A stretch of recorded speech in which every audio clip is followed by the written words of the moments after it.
Assalamualaikum warahmatullahi wabarakatuh. Perkenalkan, nama saya Faisal Aski Ardiansyah dengan NIM 14114211220. Di sini saya akan menjelaskan tentang aset tetap dan aset tak berwujud.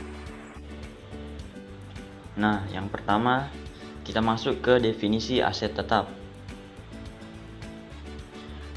Aset tetap atau aktiva tetap adalah harta berwujud yang diperoleh dalam bentuk siap atau dibangun sendiri yang harus memenuhi kriteria sebagai berikut.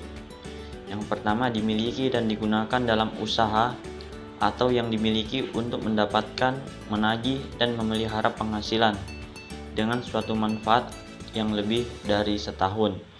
Kemudian kriteria yang kedua, tidak dimaksudkan untuk dijual dalam kegiatan normal.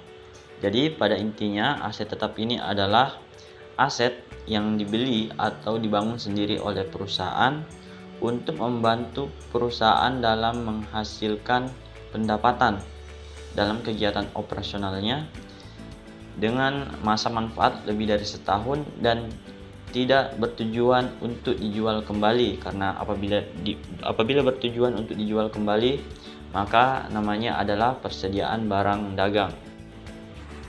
Nah, selanjutnya sesuai dengan PSAK nomor 16, suatu benda berwujud diakui sebagai aktiva tetap apabila yang pertama, besar kemungkinan bahwa manfaat keekonomisan di masa yang akan datang yang berkaitan dengan aktiva tersebut akan mengalir ke dalam perusahaan. Misalnya suatu kendaraan tadi apabila dipakai oleh perusahaan maka akan keluar yang namanya biaya depresiasi setiap tahun. Kemudian yang kedua, biaya perolehan aktiva dapat diukur secara andal. Biaya perolehan yang didepresiasi setiap tahun dapat diukur dengan beberapa metode. Yang pertama, metode garis lurus atau metode unit aktivitas, atau metode saldo menurun, atau metode angka tahun. Selanjutnya adalah perolehan aktiva. Perolehan aktiva ada beberapa bentuk. Yang pertama, pembelian aktiva, yaitu perolehan aktiva yang dipertukarkan dengan aset moneter atau biasanya itu adalah kas ataupun setara kas. Kemudian perolehan dengan sewa guna usaha modal. Sewa guna usaha modal ini atau leasing adalah kegiatan pembiayaan dalam bentuk penyediaan barang modal baik secara sewa guna usaha dengan hak opsi atau finance lease maupun sewa guna usaha tanpa hak opsi atau operating lease untuk digunakan oleh lessee selama jangka waktu tertentu. Kemudian yang ketiga, perolehan dengan pertukaran, yaitu perolehan aset tetap yang dipertukarkan dengan aset non-moneter atau kombinasi aset moneter dan aset non-moneter. Kemudian yang keempat, perolehan dengan membangun sendiri. Contohnya adalah gedung yang dibangun sendiri oleh perusahaan. Kemudian yang kelima, perolehan dengan hibah, bantuan atau pemberian. Nah, apabila suatu perusahaan mendapatkan aset tetap dari pemberian oleh pihak lainnya. Kemudian kita masuk pada bentuk perolehan aktiva yang pertama yaitu adalah pembelian aktiva. Nah, terbagi menjadi dua, yaitu pembelian dalam negeri dan pembelian impor dari luar negeri. Perbedaan dari kedua bentuk pembelian ini yaitu pembelian dalam negeri tidak dikenai PPh pasal 22, sedangkan pada pembelian impor dari luar negeri dikenai PPh pasal 22. Untuk lebih jelasnya kita masuk ke contohnya. Pada tanggal 1 Januari 2012, PT Sisi membeli kendaraan operasional seharga 200 juta, belum termasuk PPN 10%. Maka jurnal yang dibuat oleh PT Sisi adalah sebagai berikut.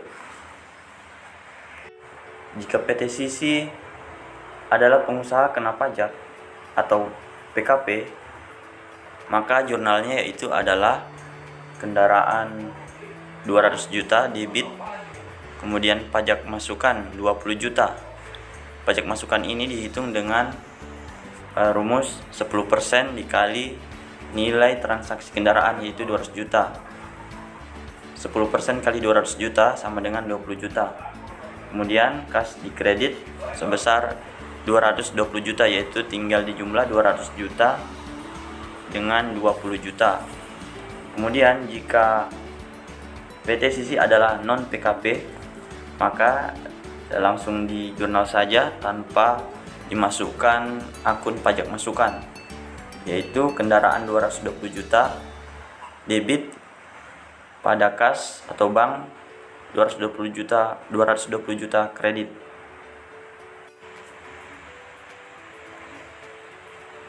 Nah, selanjutnya masuk ke contoh pembelian impor dari luar negeri. Tanggal 1 Januari 2012, PT Sisi mengimpor komputer dari Taiwan dengan nilai impor sebesar 150 juta dan PPN sebesar 10%. Jurnal yang dibuat PT Sisi adalah sebagai berikut. Nah, ini jurnalnya. Jika PT Sisi adalah PKP yang mempunyai API, maka PPN masukannya adalah 10% dikali 150 juta, yaitu sama dengan 15 juta.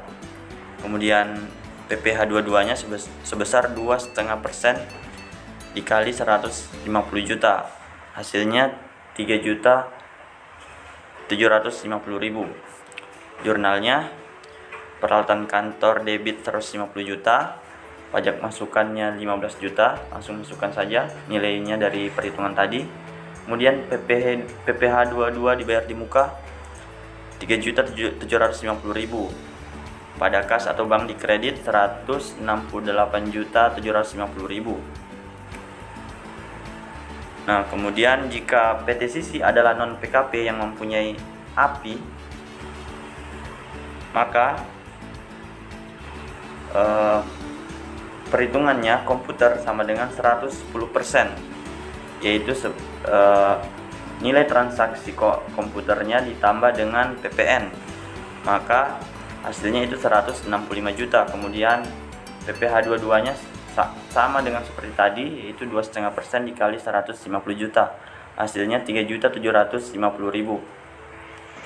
Jurnalnya, perbedaan dengan jurnal sebelumnya, pada jurnal ini tidak dimasukkan akun pajak masukan, sehingga jurnalnya peralatan kantor 165 juta debit, kemudian PPh 22 dibayar di muka 3.750.000 di debit, kemudian kas atau bank 168.750.000 di kredit. Kemudian jika PT Sisi adalah PKP atau penjual kena pajak yang tidak mempunyai API, maka tarif PPh 22-nya sebesar 7,5% dikali dengan 150 juta, hasilnya adalah 11.250.000. Pajak masukannya dimasukkan ke dalam jurnal. Jadi jurnalnya peralatan kantor 150 juta, pajak masukan 15 juta, PPh 22 dibayar di muka 11.250.000. Kemudian kas atau bank 176.250.000.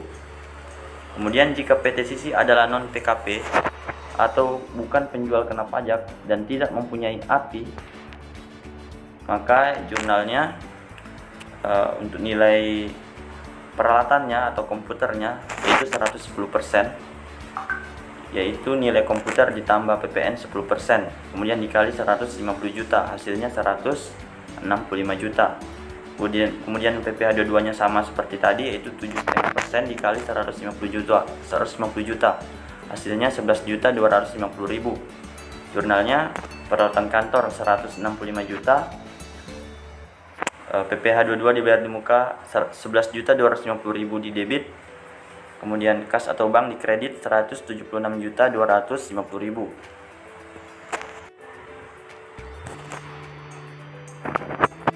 Selanjutnya, perolehan dengan sewa guna usaha terbagi menjadi dua. Yang pertama, sewa guna usaha dengan hak opsi atau finance lease.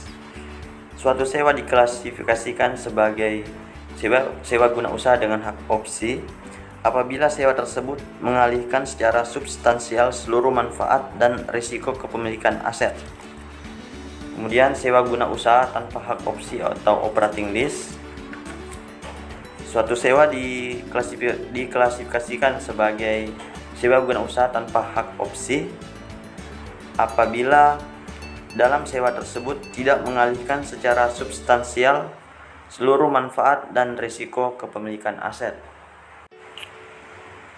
Nah, selanjutnya terkait sewa guna usaha dengan hak opsi atau finance lease memiliki beberapa karakteristik. Di sini ada 3. Yang pertama, jumlah pembayaran SGU atau sewa guna usaha selama masa SGU pertama ditambah dengan nilai sisa barang modal harus dapat menutup harga perolehan barang modal dan keuntungan lessor atau yang memberikan sewa guna usaha.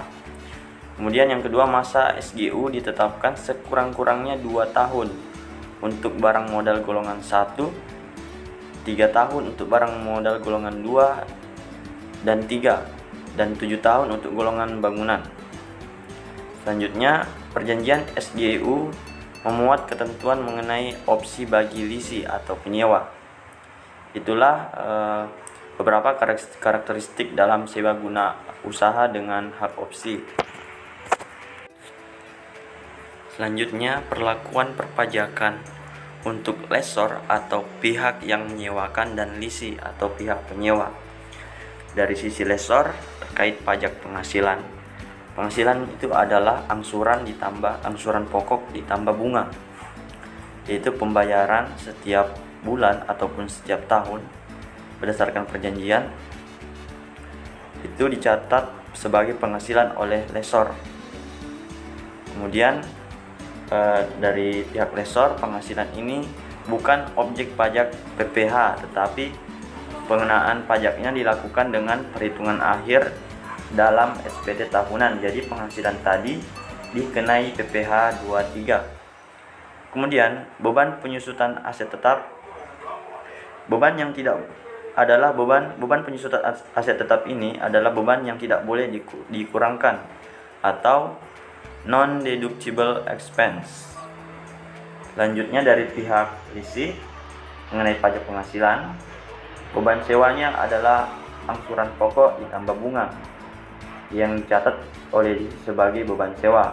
Beban sewa ini adalah beban yang tidak dapat dikurangkan atau deductible expense. Beban sewa ini pula tidak dikenai pajak PPh 23.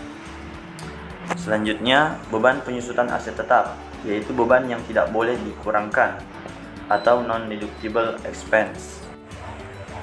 Kemudian lanjutan dari perlakuan perpajakan tadi dari pihak lessor terkait pajak penghasilannya, beban penyisian piutang tak tertagih, yaitu beban yang dapat dikurangkan atau deductible expense. Kemudian mekanisme angsuran pajak PPh 25 diatur oleh Undang-Undang PPh. Selanjutnya dari terkait pajak pertambahan nilai dari pihak lessor, yaitu memungut PPN atau pajak pertambahan nilai atas penyerahan barang modal kepada lisi dengan tarif sebesar 10%. Dari pihak lisi tidak ada ketentuan terkait pajak pertambahan nilainya. Selanjutnya, ada beberapa peraturan perpajakan untuk SGU atau sewa guna usaha dengan hak opsi bagi lisi atau pihak yang menyewa. Yang pertama adalah selama masa SGU atau sewa guna usaha, lisi tidak boleh melakukan penyusutan atas barang modal yang di SGU-kan sampai saat lisi menggunakan hak opsi untuk membeli barang tersebut. Jadi lisi tidak boleh melakukan depresiasi atau penyusutan atas aset tetap maupun aktiva tetap yang diperoleh dari lessor. Kemudian yang kedua, setelah memenuhi hak opsi untuk membeli barang modal tersebut, lisi melakukan penyusutan dan dasar penyusutannya adalah nilai sisa barang modal yang bersangkutan. Jadi ketika lisi melakukan penyusutan, maka dasarnya adalah nilai sisa dari barang modal yang diperoleh dari lessor. Kemudian pembayaran SGU yang dibayar atau terutang oleh lisi, kecuali pembebanan atas tanah, merupakan biaya yang dapat dikurangkan dari penghasilan bruto lisi sepanjang transaksi SGU tersebut memenuhi kapital lease. Kemudian yang terakhir, dalam hal masa SGU lebih pendek dari masa yang ditentukan, maka Dirjen Pajak atau Direktur Jenderal Pajak melakukan koreksi atas pembebanan biaya SGU. Maka apabila terjadi kesalahan dalam perhitungan SGU ini, maka Dirjen Pajak akan melakukan koreksi. Kemudian yang terakhir, lisi tidak memotong PPh 23 atas pembayaran SGU yang dibayar atau terutang berdasarkan perjanjian SGU dengan hak opsi. Seperti yang saya jelaskan tadi pada perlakuan perpajakan, pihak lisi beban sewa oleh pihak lisi tidak dikenai PPh 23. Kemudian peraturan perpajakan untuk SGU dengan hak opsi bagi lessor atau pihak yang menyewakan. Yang pertama, penghasilan yang dikenakan PPh adalah sebagian dari pembayaran SGU berupa imbalan jasa SGU, yaitu seluruh pembayaran SGU dikurangi dengan angsuran pokok. Jadi keuntungan dari pembayaran SGU ini akan dikenai PPh. Lessor tidak berhak menyusutkan atas aset tetap yang di SGU-kan dengan hak opsi, karena hak kepemilikan dari aset tetap tersebut telah dipindahkan kepada lisi. Kemudian dalam hal masa SGU lebih pendek dari masa yang ditentukan, maka Dirjen Pajak melakukan koreksi atas pengakuan penghasilan pihak lessor. Selanjutnya, lessor dapat membentuk dana cadangan piutang tak tertagih yang dapat dikurangi dari penghasilan bruto setinggi-tingginya sejumlah 2,5% dari rata-rata saldo awal dan saldo akhir piutang berdasarkan PMK 81 PMK 03 tahun 2009. Jadi lessor dapat membebankan piutang tak tertagih paling tinggi 2,5% yang dapat dimasukkan ke dalam laporan laba rugi.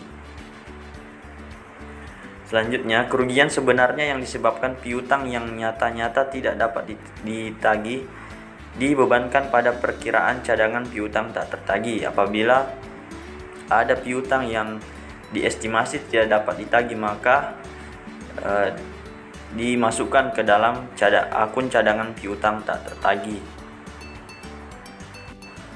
Kemudian masih pada materi peraturan perpajakan untuk SGU dengan hak opsi bagi lessor. Untuk selanjutnya adalah dalam hal cadangan piutang tak tertagih, tidak seluruhnya dipakai untuk menutup kerugian sebagaimana dimaksud, maka jumlah kelebihan cadangan tersebut diperhitungkan sebagai penghasilan. Sedangkan dalam hal jumlah cadangan tersebut tidak mencukupi, maka kekurangannya diperhitungkan sebagai kerugian.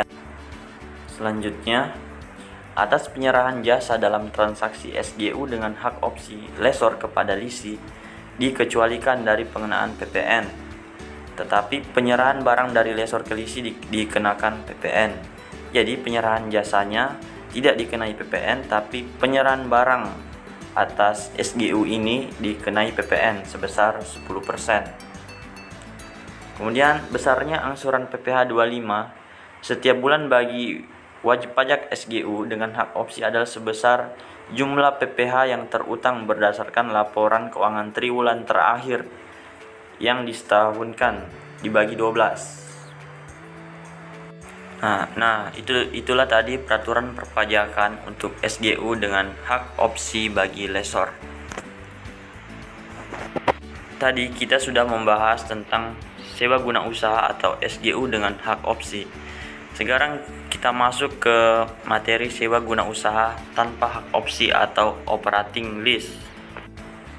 Bila dibandingkan dengan sewa guna usaha dengan hak opsi, sewa guna usaha tanpa hak opsi ini adalah bentuk sewa menyewa yang biasa kita dapatkan pada kehidupan sehari-hari. Nah, kriteria suatu transaksi digolongkan sebagai SGU tanpa hak opsi adalah sebagai berikut. Yang pertama, jumlah pembayaran SGU selama periode SGU pertama tidak dapat menutupi harga perolehan aset tetap yang di SGU-kan, ditambah keuntungan-keuntungan yang diperhitungkan oleh lessor. Kemudian, perjanjian SGU tidak memuat ketentuan tentang opsi untuk lisi. Kedua syarat di atas menandakan bahwa suatu SGU digolongkan sebagai SGU tanpa hak opsi apabila lessor benar-benar tidak berniat menjual aset tetap tersebut dan hanya ingin menyewakan saja. Jadi SGU tanpa hak opsi adalah sewa menyewa biasa, karena kepemilikan aset tetap masih berada di tangan lessor sehingga berhak menyusutkan aset tetap adalah lessor. Jadi lessor hanya memberikan aset tetapnya kepada lisi untuk disewakan saja, kemudian mendapatkan penghasilan sewa dari kegiatan sewa menyewa tersebut tanpa adanya perpindahan kepemilikan aset. Dan inilah salah satu bentuk sewa guna usaha tanpa hak opsi yang biasanya kita dapat pada kehidupan sehari-hari. Selanjutnya, perlakuan perpajakan untuk lessor dan lisi. Dari pihak lessor, terkait pajak penghasilannya, beban penyusutan aset tetap adalah beban yang dapat dikurangkan atau deductible expense. Maksudnya, beban ini dapat dikurangkan dengan penghasilan tahun berjalan. Kemudian pada pihak lessor ini penghasilan sewa yaitu objek PPh final atau PPh 15 atau PPh 3. Jadi dari penghasilan sewa ini juga dikenai PPh final, PPh 15 ataupun PPh 23. Kemudian terkait pajak pertambahan nilai dari pihak lessor memungut PPN atas jasa sewa yang diberikan kepada lisi, itu sebesar 10%. Kemudian dari pihak lisi terkait pajak penghasilan, beban sewanya adalah beban yang dapat dikurangkan atau deductible expense untuk penyewaan barang yang modalnya termasuk objek PPh 23. Jadi bebannya dapat diperkurangkan dengan penghasilan tahun berjalan dengan catatan penyewaan barang modalnya termasuk objek PPh 23. Kemudian memotong PPh 23 atas pembayaran sewa. Jadi pembayaran sewanya tetap dikenai PPh 23. Untuk PPN-nya tidak ada ketentuan dari pihak lisi. Selanjutnya, peraturan perpajakan untuk SGU tanpa hak opsi bagi lisi atau pihak yang menyewa. Pertama, pembayaran SGU tanpa hak opsi yang dibayar atau terutang oleh lisi adalah biaya yang dapat dikurangkan dari penghasilan bruto, jadi dapat dimasukkan ke dalam laporan laba bersih. Kemudian, lisi wajib memotong PPh 23 atas pembayaran SGU tanpa hak opsi yang dibayarkan atau terutang kepada lessor. Lisi ini memotong PPh 23 atas SGU yang dibayarkan kepada lessor. Selanjutnya, atas penyerahan jasa dalam transaksi SGU tanpa hak opsi dari lessor kepada lisi dikenai utang PPN atau PPN keluaran sebesar 10% dari jumlah transaksi. Kemudian sekarang peraturan perpajakan untuk SGU tanpa hak opsi bagi lessor. Yang pertama, seluruh pembayaran SGU tanpa hak opsi yang diterima atau diperoleh lessor merupakan objek PPh. Jadi seluruh transaksi dari yang diterima atau diperoleh lessor dalam hubungannya dengan lisi dikenai PPh. Kemudian lessor membebankan biaya penyusutan atas barang modal yang di SGU-kan tanpa hak opsi sesuai dengan ketentuan pasal 11 Undang-Undang PPh beserta peraturan pelaksanaannya. Jadi lessor melakukan penyusutan atas barang yang di SGU-kan tanpa hak opsi, namun harus berdasarkan pasal 11 Undang-Undang PPh berdasarkan peraturan pelaksanaannya. Kita masuk ke contoh soal. PT Jocelyn membeli mesin produksi dengan cara leasing pada tanggal 11 Maret 2012, di mana pembelian ini merupakan capital lease dengan periode leasing selama 4 tahun. Pada akhir masa leasing, ada opsi pembelian dengan harga 2 juta, tingkat bunga implisit 10%. Pembayaran pertama dilakukan pada tanggal 11 Maret 2012. Nah, masuk ke jawabannya. Pertama, kita harus menghitung present value atau nilai sekarang dari leasing. Rumusnya adalah present value dari cicilan ditambah present value dari nilai opsi, sama dengan cicilan dikali 1 kemudian dikurangi 1 tambah I pangkat N kurang 1 per I ditambah 1. I ini adalah tingkat bunganya dan N ini adalah periode leasing. Kemudian ditambah angsuran dikali 1, kemudian dikurangi 1 per 1 tambah I pangkat N. Kemudian kita masukkan nilainya, cicilan 1.500.000. Nilai I-nya kita masukkan 0,1 atau 10%, dan nilai N kurang 1-nya 4 kurang 1 sama dengan 3.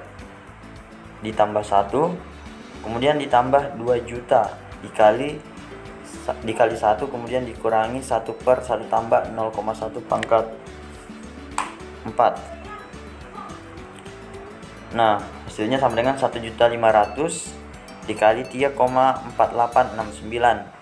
3,4869 ini didapat dari hasil perhitungan nilai present value yang tadi, yaitu 1 per 1 tambah 0,1 pangkat 3 per 0,1 ditambah 1, atau bisa cara cepatnya bisa dilihat di tabel anuitas jatuh tempo dengan tingkat bunga 10% dan periode 4 tahun, ditambah 2 juta dikali 0,6830. Nah, nilai ini juga bisa didapat dari perhitungan yang di atasnya, yang ini, atau bisa dilihat di tabel nilai sekarang dari jumlah tunggal dengan tingkat bunga 10% dan periode 4 tahun. Nah, kemudian kita dapat hasilnya 5.230.350 ditambah 1.336.000. Kemudian hasil akhirnya adalah 6.596.350. Nah, untuk jurnalnya pada tanggal 11 Maret 2012 kita masukkan saja di debit aset tetap leasing sebesar 6.596.350. Hasil ini adalah hasil akhir yang didapat dari perhitungan sebelumnya yang tadi. Pada utang leasing jangka pendek. Nah, utang leasing jangka pendek sebesar dikredit 1.334.239,58 dari hasil ini tadi yang kita perhitungkan. Kemudian utang leasing jangka panjangnya 5.222.110,42. Nah, yang ini ya. Untuk utang leasing jangka pendeknya di debit 137.324,96. Begitu juga pada kas atau bank, tinggal hasilnya sama, jumlahnya sama dengan utang leasing jangka pendek tadi, yaitu sebesar 137.423,96. Kemudian pada tanggal 11 April pada pembayaran periode selanjutnya, utang leasing jangka pendek kemudian di debit sebesar 137.423,96. Kemudian beban bunga di debit 645.892,60. Pada kas di kredit 783.316,56. Nah, setiap tanggal 11 tiap bulan selama tahun 2012 dilakukan pembayaran untuk utang leasing dan bunga leasing sebesar 10% dari sisa utang, yaitu utang awal yang dikurangi dengan amortisasi. Setelah perhitungannya, maka pada tanggal 31 Desember 2012 jurnalnya adalah utang leasing jangka panjang 1.649.087,52 di debit, kemudian di kredit utang leasing jangka pendek sebesar sama seperti tadi jumlahnya. Kemudian beban penyusutan aset leasing. Nah, ini penyusutannya sebesar 957.572,92 dan dikredit sebesar 957,572,92. Nah, penghasilan atas leasing ini akan dikenakan PPh Badan sesuai tarif pada pasal 17. Selanjutnya, penyusutan aset tetap. Metode penyusutan yang diperbolehkan dalam ketentuan perpajakan. Yang pertama adalah metode garis lurus atau straight line method untuk kelompok bangunan dan bukan bangunan. Nah, dalam metode garis lurus ini besar penyusutan setiap tahunnya selalu sama. Misalnya pada tahun pertama 1 juta, maka pada tahun kedua, ketiga dan seterusnya besarnya sama, yaitu sebesar 1 juta juga. Kemudian metode saldo menurun atau declining balance method untuk kelompok bukan bangunan saja pada akhir masa manfaat disusutkan sekaligus, closed ended.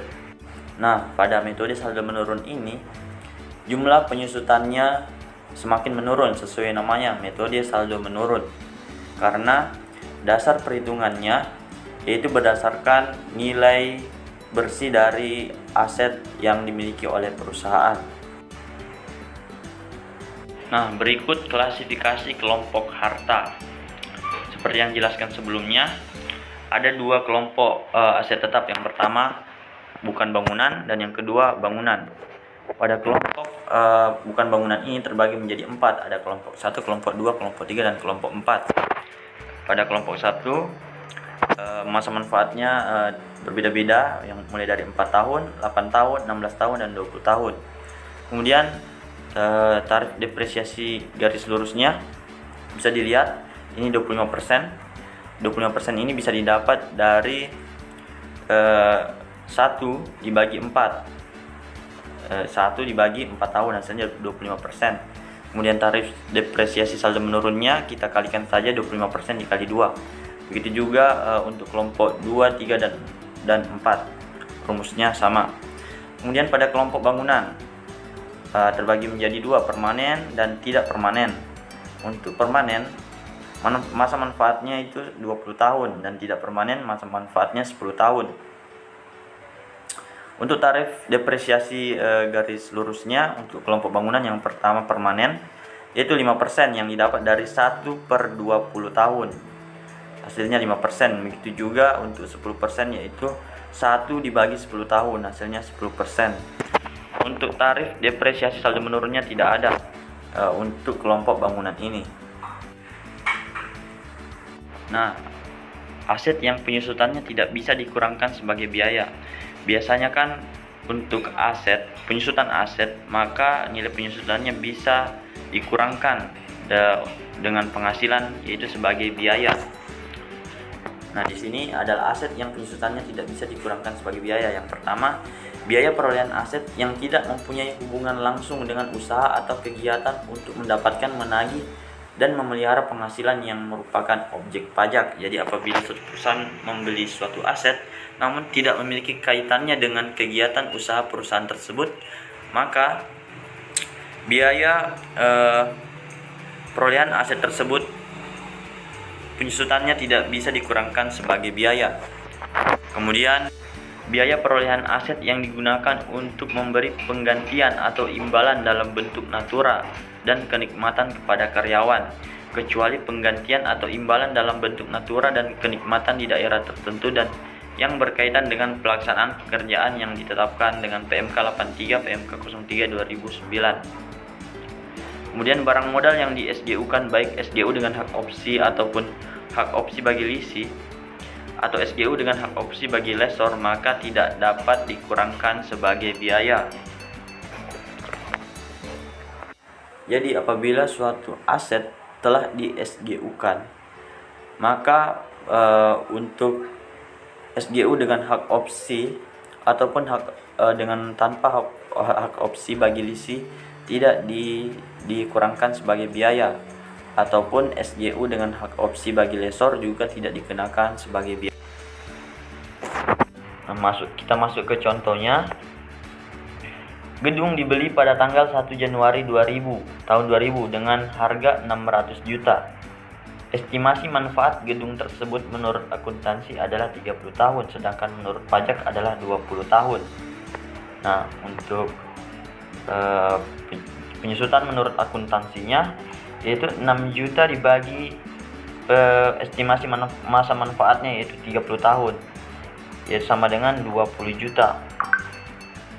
Untuk menurut pajak yaitu 5%, yaitu 1/20 dikali 600 juta sama dengan 30 juta. Nah, untuk jurnalnya yaitu pada tanggal 31 Desember beban penyusutan gedung 20 juta. Nah, ini untuk penyusutan menurut akuntansinya, beban penyusutan gedung 20 juta pada akumulasi penyusutan gedung 20 juta. Nah, selanjutnya terkait penghentian aset tetap. Itu ada pertukaran aset tetap dan pelepasan aset tetap. Nah, selanjutnya terkait penghentian aset tetap. Yang pertama ada pertukaran aset tetap. Jadi pertukaran aset tetap ini adalah aset tetap yang ditukarkan dengan aset tetap lainnya pada perusahaan lain, ataupun ada tambahan uang di dalamnya. Misalnya kita membeli motor, untuk menukarkan motor kita dengan motor yang lebih baru, kemudian kita menambah uang dengan jumlah tertentu untuk mendapatkan motor tersebut dengan ditukarkan dengan motor kita. Kemudian pelepasan aset tetap. Pelepasan aset tetap ini terkait apabila perusahaan memiliki aset tetap yang sudah tidak dapat dipakai lagi untuk kegiatan operasional perusahaan. Nah, selanjutnya penghentian aset tetap. Yang pertama pertukaran aset tetap. Pertukaran aset tetap ini adalah aset tetap suatu perusahaan yang ditukarkan dengan aset tetap atau aset non moneter lainnya dari perusahaan lain, di mana biasanya satu perusahaan akan menambahkan sejumlah uang tertentu dalam pertukaran tersebut. Kemudian pelepasan aset tetap. Pelepasan aset tetap ini ketika perusahaan melepaskan asetnya karena aset tersebut sudah tidak dapat dipergunakan lagi pada kegiatan operasional perusahaan. Selanjutnya mengenai revaluasi aset tetap. Revaluasi aset tetap adalah suatu penilaian kembali atas aset tetap yang dimiliki perusahaan sehingga sesuai dengan harga pasar saat dilakukannya revaluasi tersebut. Karena aset tetap ini dicatat pada harga perolehannya. Kemudian untuk menilai aset tetap tersebut agar sesuai dengan harga pasar, maka dilakukanlah revaluasi aset tetap. Nilai aset tetap bisa naik, maka itu akan menambah nilai aset tetap tersebut. Nilai pasar aset tetap juga bisa turun sehingga akan menambah nilai buku dari aset tetap tersebut. Kemudian kita masuk ke contoh soal revaluasi aset tetap ini. Pada tanggal 31 Desember 2011, PT Ben-Hur menerima surat persetujuan dari Dirjen Pajak untuk melakukan revaluasi aset tetap yang dimilikinya. Berikut daftar aset tetap yang akan direvaluasi.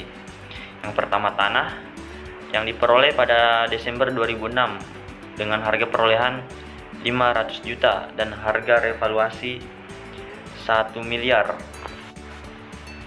Kemudian bangunan permanen yang diperoleh pada Januari 2009 dengan harga perolehan 600 juta dan harga revaluasi 850 juta. Masa manfaat akuntansi sesuai dengan masa manfaat perpajakan yang telah yang saya jelaskan sebelumnya. Kemudian mesin produksi yang termasuk pada kelompok 2, masa manfaat akuntansi sesuai dengan masa manfaat perpajakan, diperoleh pada Juli 2009 dengan harga perolehan 100 juta dan harga revaluasi 200 juta. Nah, kita masuk ke jawabannya. biaya perolehan tanah 500 juta. Nah, tanah ini tidak perlu disusutkan lagi. Kemudian biaya perolehan bangunan tadi ketahui 600 juta. Kemudian kita menghitung akumulasi penyusutan dari bangunan ini, yaitu 90 juta. 90 juta ini didapat dari biaya perolehan dibagi 20 tahun dikali dengan masa manfaatan dari bangunan tersebut, yaitu 3 tahun. Hasilnya adalah 510 juta. Ini adalah nilai buku dari bangunan. Selanjutnya adalah biaya perolehan mesin, yaitu 100 juta, diketahui dari soal. Kemudian akumulasi penyusutan dari mesin ini sebesar 31.250.000, didapatkan dari 100 juta dikali masa pemanfaatannya 30 tahun dibagi masa manfaatnya, yaitu 8 tahun dikali 12 bulan. Hasilnya adalah 68.750.000. Kemudian kita jumlahkan nilai buku dari ketiga aset ini, dari tanah 500 juta ditambah nilai buku dari bangunan 510 juta ditambah dengan nilai buku dari mesin 68.750.000. Nah, hasilnya adalah 1.078.750.000. Ini adalah nilai tercatat aset tetap atau nilai buku fiskal, nilai yang ini. Kemudian kita akan menghitung harga pasar pada masing-masing aset tadi, yaitu pertama nilai atau harga pasar dari tanah 1 miliar, kemudian 850 juta adalah nilai pasar dari bangunan, dan 200 juta adalah nilai pasar dari mesin. Kita jumlahkan semuanya menghasilkan 2.050 juta. Selanjutnya, nilai tercatat dari aset tetap atau nilai buku fiskal yang kita dapat tadi, yang ini sebesar 1.078.750.000. Kemudian surplus atau revaluasi aset tetap adalah selisih lebih penilaian kembali atas aset tetap perusahaan untuk tujuan perpajakan. Nah, jadi kita kurangkan saja 2.050 juta dikurangi dengan nilai tercatat dari aset tetap 1.078.750.000. Hasilnya adalah 971.250.000. Untuk PPh finalnya, kita dengan tarif 10%, kita kalikan saja 10% dikali 971.250.000 yang didapat dari surplus revaluasi aset tetap tadi, sehingga hasilnya 97.125.000. Nah, untuk jurnal revaluasi aset tetapnya, yaitu yang pertama tanah di debit 500 juta. Nilai ini adalah pertambahan revaluasi dari tanah. Kemudian bangunan begitu juga bertambah 250 juta. Nah, ini akumulasi penyusutan bangunan. Kenapa di debit? Karena kita membalik dari awalnya di kredit, kemudian kita taruh di debit, yaitu sebesar 90 juta. Kemudian mesin, ini adalah pertambahan nilai dari mesin. Kemudian akumulasi penyusutan mesin ditaruh di debit sebesar 31.250.000. Kemudian di kredit adalah surplus revaluasi aset tetap, yaitu kita jumlahkan saja seluruhnya, yaitu sebesar 971.250.000. Nah, kemudian untuk pembayaran PPh finalnya yang kita dapatkan tadi, yaitu sebesar 97.125.000. Kita jurnal saja, yaitu PPh final atas revaluasi aset tetap di debit pada kas atau bank, di kredit. Nah, kemudian tadi kita sudah membahas tentang aset tetap. Sekarang kita lanjut membahas tentang aset tidak berwujud. Aset tak berwujud adalah aset non moneter yang dapat diidentifikasi dan tidak mempunyai wujud fisik. Ciri utama aset tak berwujud ialah berupa benda yang tidak dapat dilihat dan dipegang. Nah, entitas dapat mengakui aset tak berwujud apabila yang pertama, kemungkinan entitas akan memperoleh manfaat ekonomis masa depan dari aset tersebut. Jadi, aset tak berwujud ini diperkirakan dapat memberikan manfaat kepada perusahaan dalam menghasilkan pendapatan pada kegiatan operasionalnya. Kemudian, biaya perolehan aset tetap, aset atau nilai aset tersebut dapat diukur dengan andal. Jadi, aset tidak berwujud ini adalah aset yang sama sekali tidak memiliki wujud, tidak dapat dilihat, tidak dapat dipegang, tetapi dapat memberikan manfaat kepada perusahaan dan nilai dari aset tersebut dapat diukur dengan andal.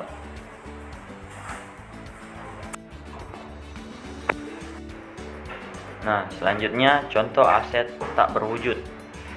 Yang pertama adalah hak paten, hak cipta, merek atau trademark, goodwill, waralaba atau franchise. Kemudian harga perolehan aset tak berwujud. Harga beli termasuk biaya impor dan pajak. Jadi harga beli dikenai biaya impor dan pajak. Kemudian biaya-biaya yang dapat diatribusikan secara langsung dengan mempersiapkan aset hingga siap digunakan sesuai dengan tujuannya. Jadi harga perolehannya itu mencakup semua biaya-biaya yang harus dikeluarkan sehingga aset tak berwujud itu bisa dimiliki oleh suatu perusahaan. Lanjut, tarif penyusutan aset tak berwujud. Nah, untuk kelompok harta tak berwujud terbagi menjadi 4 kelompok 1, 2, 3, 4. Manfaatnya itu 4 tahun, 8 tahun, 16 tahun, dan 20 tahun. Kemudian tarif depresiasi garis lurusnya yang pertama 25%, yaitu 1 dibagi 4 dikali 100%, 25%. Kemudian 12,5%, yaitu 1 dibagi 8 dikali 100%. Hasilnya 12,5%. Kemudian 6,25% ini dapat dari 1 dibagi 16 dikali 100%. Kemudian 5% yaitu dapat dari 1/20 dikali 100%, hasilnya 5%. Untuk tarif depresiasi saldo menurunnya kita kalikan saja tarif depresiasi garis lurus dikali 2. Nah, didapatkan ini 50%, ini 25%, ini 12,5%, dan ini 10%. Nah, kita masuk ke contoh soal. PT Boki yang baru berdiri tahun 2008 telah menghabiskan biaya sebesar 50 juta untuk mendapatkan berbagai izin pengurusan pendirian perusahaan. Biaya tersebut diperlakukan sebagai aset lainnya dan memiliki masa manfaat 5 tahun menurut pertimbangan pihak manajemen, sehingga oleh perusahaan diamortisasi dengan metode garis lurus. Nah, untuk jawabannya penyusutan menurut akuntansi. Jadi biaya perolehannya dibagi masa manfaatnya, 50 juta dibagi 5, hasilnya 10 juta. Kemudian menurut pajak, ini adalah tarifnya adalah 25%. 25% ini masuk ke kelompok 1 dengan masa manfaat 4 tahun. Itu adalah 12, hasilnya adalah 12.500.000. Untuk jurnalnya, saat mengeluarkan biaya yaitu adalah aset lainnya sebesar 50 juta, pada kas sebesar 50 juta. Kemudian pada akhir tahun 31 Desember 2008, jurnalnya adalah beban amortisasi 10 juta berdasarkan perhitungan tadi. 10 juta dari menurut akuntansi ini. Pada aset lainnya sebesar 10 juta. Jadi di kredit ini langsung aset lainnya, bukan akumulasi penyusutan, melainkan langsung saja pada akun aset lainnya. Nah, untuk kita masuk ke contoh 2 supaya lebih jelas lagi. PT Hercules pada tanggal 1 Januari 2012 mengeluarkan uang sebesar 200 juta belum termasuk PPN dan PPh 26 untuk memperoleh waralaba dari McDolphin selama 4 tahun. Kita lihat di sini jawabannya. PPN-nya itu sebesar 10% dari nilai transaksi yaitu 200 juta, hasilnya 20 juta. Nah, kemudian PPh pasal 26 yaitu tarifnya 20% dikali 200 juta sama dengan 40 juta. Nah, penyusutannya menurut pajak Yang pertama, metode garis lurus. Kalau metode garis lurus yaitu 25% dikali 200 juta, hasilnya 50 juta. Kemudian untuk saldo menurun, kita lihat di sini. Untuk tahun pertama adalah 50% dikali 200 juta, hasilnya 100 juta. Nah, untuk tahun kedua tarifnya tetap sama, namun dasar perhitungannya setelah berbeda. Dasar perhitungannya ini dapat dari 200 juta dikurangi 100 juta, mendapat 100 juta. Kemudian kita kalikan dengan 50%, hasilnya 50 juta. Selanjutnya pada tahun ketiga tarifnya tetap sama, namun dasar perhitungannya berubah lagi ya, karena ini didapat dari 200 juta dikurangi 100 juta, kemudian dikurang lagi 50 juta, sehingga mendapatkan 50% dikali 50 juta, hasilnya 25 juta.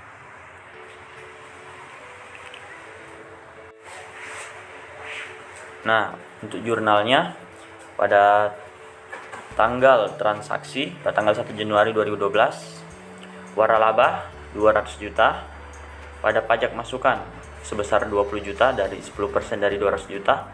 Kemudian utang PPh 26 dikredit sebesar 40 juta, yaitu 20% dari 20 juta tadi. Kemudian kas atau bank kita jumlahkan debitnya, kemudian kurangi dengan 40 juta, hasilnya 180 juta. Nah, untuk penyusutannya setiap akhir tahun, yaitu di sini jurnal untuk metode garis lurus besarnya selalu sama, yaitu sebesar 50 juta. Untuk jurnalnya yaitu beban amortisasi di debit dan di kreditnya adalah waralaba. Begitu juga untuk tahun-tahun berikutnya. Nah, itulah presentasi dari saya. Semoga bisa bermanfaat. Saya akhiri. Wassalamualaikum warahmatullahi wabarakatuh.